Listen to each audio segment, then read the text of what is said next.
Hey guys, how are you doing? It's Catherine and it is day 10 of Designer December. Oh my gosh, can you believe we are 10 days in already? We've got a really fun little pack for you today. It's a quick one, it's a simple one, and it's something that a few of you have requested. You've been asking for sort of craft theme packs. Well, we added in sewing and buttons. So here it is. You can take a look. These are the images that we've added. And these are all actually based off real antique buttons. So they're really fun images. You can see this. You can move them around and do all kinds of things with them. Let's take a look at a few pages that I actually designed with these. Okay, so check it out. The first one is a planner. So this is just a really simple sort of sewing theme planner. I put a little sewing machine in here so you could play with that. You can switch that out and put something else in there if you like. Feel free to sort of mix and match ideas from different weeks. I mean, you could always put a butterfly in there if you want, or put something in there that you can use to decorate it like that. So you've got a lot of choices here to mix and match these elements. For the graph paper, I decided to use graph paper here just because I thought people who are maybe doing embroidering or something like that, they might like to sketch out ideas on a grid, but you could absolutely put lines or dot grid or anything like that.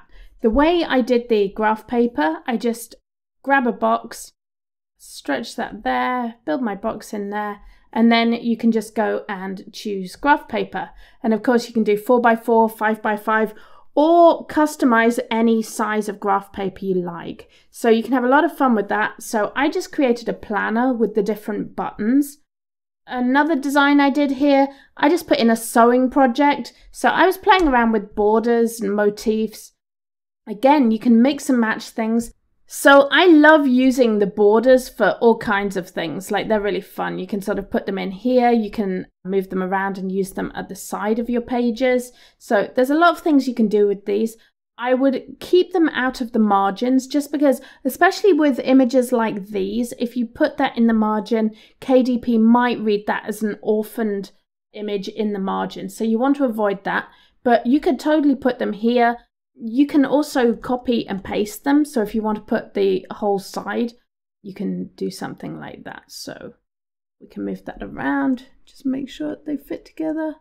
There we go, perfect. So we can move this in here and really just play with the design. You can do all kinds of things with this. So that's another way to use them. I just set up a sewing project here. Of course, you can make this a lot more intricate if you want. You can put measurements there and you could break that down to sort of put the different measurements. So I mean, if you wanted to, you could put sort of like chest, waist, and so on. So you have a lot of ways to customize this and really make it whatever you want it to be, however you want it to look. I created this page. I created dot grid page. So it's really hard to see. If you look really closely at the screen, you can see these are little dots. And again, I did this just by drawing a box and then selecting a dot grid fill. So that's just a sort of writing paper that you could use in a journal. And I played with the buttons. So again, we've been talking about mood trackers a lot this month.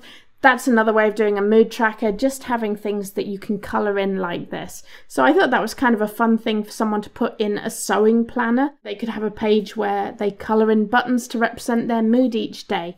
If you're not sure about what mood trackers are, do have a look back at day 1 where we talked about them with bees and hexagons. So there we go. A nice simple pack today is day 10. It is sewing and crafts and buttons. So I hope you have a lot of fun with these. A lot of you are making requests. I'm doing my best with Isaac. We're doing our best to add in what we can. We're not stopping after December, by the way. We have a lot of things planned for Tangent Templates. We want to bring you a lot of features, a lot of goodies, and we are working on this constantly. So stay in touch with us. Let us know what you're loving. Let us know your suggestions, your requests. I can't promise that we'll add everything or add everything right away, but we read everything that's coming in and we look at it and see where we can fit it in the project, whether that's going to work. And if it's a good idea, we're doing our best to put it in there. So I hope you have a lot of fun with this. Enjoy day 10 of Tangent Templates, and we will be back tomorrow with day 11. Bye.